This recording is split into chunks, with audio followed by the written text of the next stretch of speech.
You've planned it, you've packed it, and now Embarkation Day has finally arrived. The cruise ship, it's right in front of you.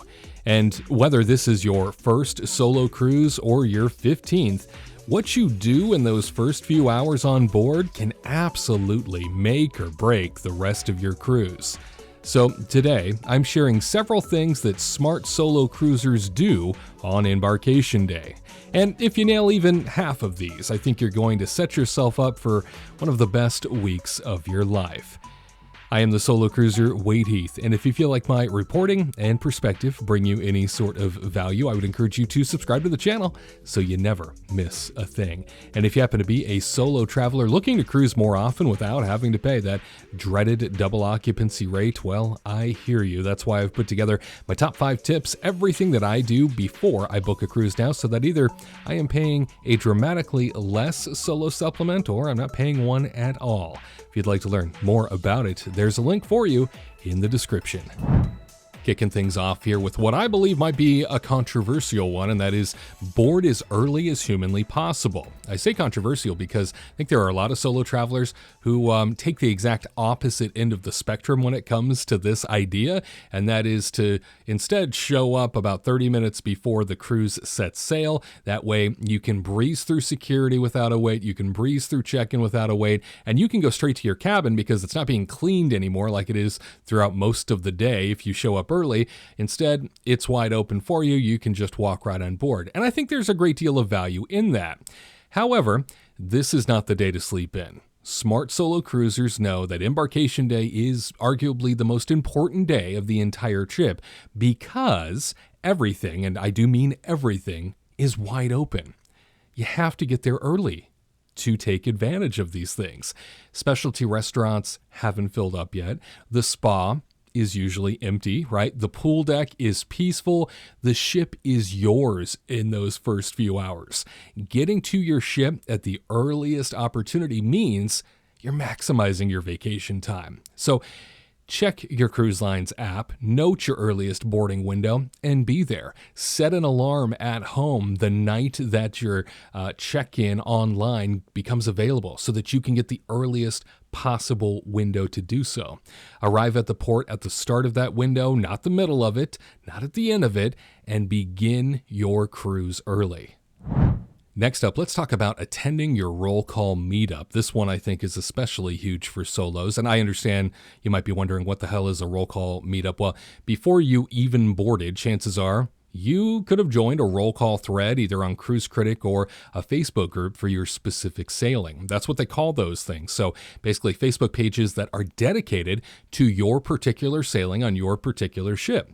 They're group pages that sometimes get started even a year in advance of very excited passengers who are going to be on board with you, who are planning, who are preparing, who are getting ready to enjoy this cruise itinerary that you're going to be on. Now, these are terrific groups to join, and anybody can join them. All you have to do is say, I'm going to be on this cruise, and in you go, right? You're in there with the rest of the group. But these are terrific pages and resources because a lot of times they are filled with people who have been on these ships before, and if this is your first time on a particular ship, they are going to give you so many great pieces of insight, so many wonderful tips and sort of insider ideas as to how you can maximize your time on board a particular itinerary and a ship specifically. If you did end up doing this, amazing. If you didn't, I say file that tip away for next time. I join every single time I am on a cruise. I go and join the Facebook group. As soon as I know I'm booking a cruise, I will go and join that itinerary that is already usually formed on Facebook somewhere, and I'll join up with the group. And I don't participate a lot, especially if it's a new ship, because I don't really know anything about the ship. But it's a great way to learn all about it, and you get to know faces with names because people's Facebook profiles are located in there. On Embarkation Day, you can meet some lovely folks in one of the lounges during a meetup that is planned in advance on these boards or on these pages. You may not end up spending every moment with these people, certainly, but you'll have familiar faces around the ship that you'll know, and that alone changes the entire energy of a solo cruise. To follow that, you better be headed straight to the maitre d' to sort out your dining situation. This is one of the most underrated moves a solo cruiser can make on day one. The maitre d' is typically available to take questions and make changes on embarkation day. This is your chance to tell them exactly what you want, whether that's a shared table filled with other solos, a shared table that is filled with other cruisers who are just happy to be in sort of a communal dining experience. So maybe you can meet all of these other passengers each night, or maybe you don't want any of that. You just want a cozy table for one, or anything in between. This is your opportunity to share that up front. If you'd prefer not to dine alone, selecting traditional set seating dining will give you specific time in the main dining room each night and will assign you the same table mates daily. It's also good to check in with the maitre d' if you have any dietary restrictions to ensure you'll be taken care of on board. Don't leave this to chance. You got to handle this on day one, because after day one, it becomes very difficult for these folks to change around anybody's dining because it's already kind of set in stone at that point. I also know that many cruise lines have taken the approach of my time dining, which as a solo, I'm a huge fan of because I don't have to structure and schedule my day, which is why I solo cruise anyway.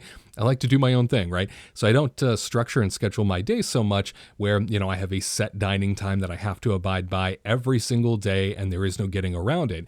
My time dining on a variety of cruise lines now, just allows you to show up whenever you'd like. A lot of times you check in via their app and they'll give you a time quote. And then when your table's available, you just show up and then they seat you immediately.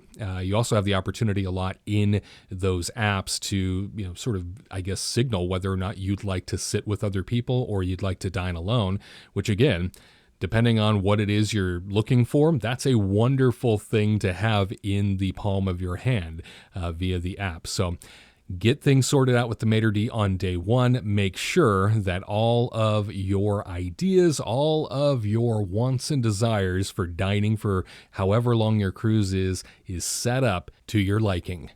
Moving along, how about attending the Solo Cruiser Meetup hosted by the cruise lines? Yeah, most cruise lines do host meetups for solo cruisers on the first day of the cruise, some each and every day of the cruise. And these are fantastic opportunities to meet other solo cruisers, to make new friends, and to plan activities together if that's something that you so desire. Now, are they always a home run? Not necessarily, but here's the thing. You have nothing to lose by going to these, whether it's a singles mingle in one of the lounges or a solo traveler's lunch in the main dining room. I know a lot of cruise lines, they don't even have, like a crew member hosting it specifically. It's just you and the rest of the solo travelers showing up and getting to know each other. So it's very informal. Showing up can lead to real friendships, though. Again, if this is something you want, there is an opportunity to take advantage of it. People to eat with, to grab drinks with, to explore ports with, even. If that's something you would like to have on board your solo journey, you do have an opportunity to do it. The worst case scenario is you have a drink and you leave. The best case, you meet your cruise crew for the entire week, and you make friends to last a lifetime. I've met some wonderful people via these groups over the years, and folks that I still keep in contact with to this very day. It's a solo cruiser meetup you shouldn't ignore, unless that's just not your speed. Moving ahead, it is time to talk about skipping the buffet and exploring quieter dining options. I did just do an entire video about etiquette in the buffet and some of the unspoken rules and some of the ways that we mess up when we go to the buffet without even realizing it. But in that video, I specifically outlined this, and that is that every single person on that ship has the same idea on embarkation day: go straight to the buffet. That is what everybody is thinking, and often what all of the crew members suggest they do. Once you board, hordes of people will be ushered into that same spot. The smart move is to resist the urge to dine there. Most contemporary cruise lines offer a variety of other casual dining options. A lot of times you got your Tex-Mex grab and go, your cafes, your grills, your pizza parlors, right? You got all of that and so much more. Oftentimes they have a dining room available somewhere that is included for lunch on embarkation day. take that route. As a solo traveler, you have no one to negotiate with about where to eat, so use that superpower, right? Explore. Find the hidden gem restaurant on Embarkation Day that the crowds haven't discovered yet.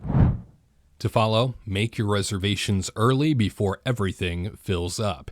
Embarkation Day is essentially a land grab for the best times and experiences on the ship. If you've been considering a specialty restaurant or a massage, make your reservations early. The best times get booked up quickly. A lot of times, if you haven't even done this online ahead of your cruise, you're already behind. Spa and salon services can be booked in the spa. Dinner reservations can be made at your desired restaurant, of course, and shore tours can be booked at the excursions desk. Again, a lot of this can be done online ahead of time by visiting your particular cruise line profile. As a solo traveler, you have a natural advantage here. You move fast, you decide fast, and you don't have to wait for someone else to make up their mind. Use that to your benefit. Now, one of the reservations that I book that I can't do online, like when I board a princess ship, is I have to run all the way up to the very top deck on a princess ship to take advantage of what they call the sanctuary. Now, this is an extra priced sort of getaway, a luxury way to enjoy a sea day or a port day where they wait on you hand and foot, and it is just a tremendous experience for the price. This is something that I take advantage of on every princess ship that offers it, but they do not offer any reservations in advance. That's the problem. So you can't book this thing online. You can only book it in person when you get to the ship. And every time I show up, even if it's the earliest possible check-in, every time I get on board a princess ship, I will run up to this location, and without fail, there is a line. There are always people that got there ahead of me. I feel like oftentimes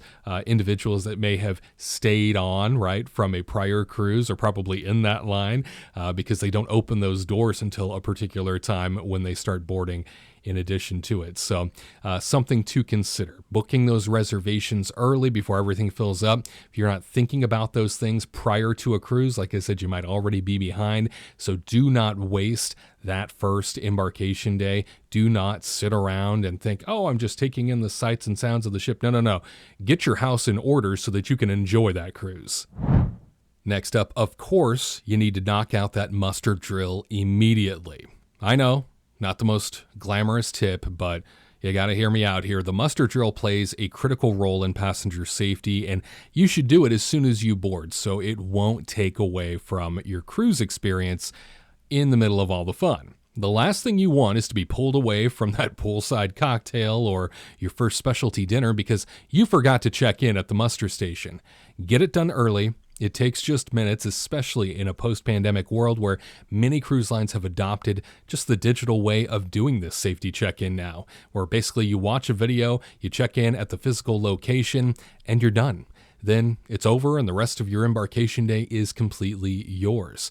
Do not be the person that gets called up because you are waiting to do your muster drill at a later time. They make these announcements all day long on every ship I've ever been on because people don't go and do this immediately. And I will never understand why they don't go and do it immediately. Safety first, know where your station is, know what you need to do during an emergency, and then go enjoy yourself. After you get that important piece done, then it's time to walk the whole ship and learn its layout. As a solo cruiser, you're your own guide. There's no one else to ask, wait, where's the spa again? I mean, it's just you, right? So on embarkation day, head to any designated areas for solo travelers. Some ships with solo cabins also have lounges that are exclusive for anyone staying in those accommodations. Norwegian Cruise Line, they are famous for this. But walk every deck, locate your cabin, the main dining rooms, the theater, the pools, all the hot tubs, the fitness center. Find the quiet spots too. This is something that I love doing on day one because these are places where I'm going to find my solace in, right? I'm going to really get a retreat out of a cruise. And these particular locations are the ones that I'm going to find myself in most of all. So find those quiet spots, the tucked away bar, the forward observation deck, the adults only area, the solarium, right? Take the stairs on embarkation day. It gives you a chance to find alternative routes when the elevators are packed, and I think you'll get a feel for the whole ship a heck of a lot faster. And finally, unpack fully and make your cabin your sanctuary. Now, I know this one might seem simple to some of you, but it makes a massive difference psychologically, which is why I'm bringing it up. Take some time in the late afternoon to unpack and get your cabin organized. By that point, your luggage will likely have been delivered to your stateroom. Hang up your clothes. Make sure that, you're not going to be dealing with anything all wrinkled up. Make sure that everything is going to be sorted out so you know exactly where things are. You're not living out of a suitcase. Set up your toiletries. Put your books and sunscreen where you can actually find them. As a solo traveler, your cabin is your entire home base for this trip. Your reading nook, your spa retreat, your quiet moment away from the world. Set it up like it matters, because a space like this as a solo cruiser absolutely does. And there you have it, 9 things smart solo cruisers do on embarkation day. They board early, they connect with fellow solos, they sort out their dining, they skip the buffet crowds, they lock in their reservations, they get that muster drill done, they explore the ship and settle into their cabin like the independent, capable traveler that they are. Solo cruising is genuinely one of the best ways to see the world on your own terms. And embarkation day, that's where the magic starts.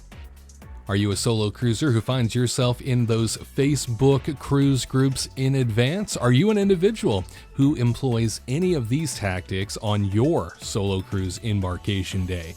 I'd love to hear from you. In addition to that, what did I miss? Are there tips that you think would benefit everybody else as a solo traveler on embarkation day? Maybe things that you do that others could keep in mind. As always, we are thrilled to have your contributions down in the comments. And no doubt, if you are looking to cruise more often without having to pay that dreaded double occupancy rate, well, then you are in a chorus of solo travelers who just despise the fact that they have to pay double for any sort of cabin on a cruise. Hey, it's why I've put together my top 5 tips, my strategies that I employ to make sure that I am either never paying a solo supplement or I'm paying a greatly diminished one. They are simple, they are common sense, and they are things that could save you a lot of money in the long run. If that's something that you're interested in, I put a link for you in the description. By the way, do you happen to be a solo cruiser who is thinking about doing a solo cruise for the very first time? Are you an individual thinking, you know what, I want to do a cruise alone, I've never done it before, I don't even know where to start? If that's the case, I've put this video over here on the right for you to get you started, and for other solo cruise tips and tricks, check out that video over there on the left. I'm the solo cruiser, Wade Heath, and I will see you next time.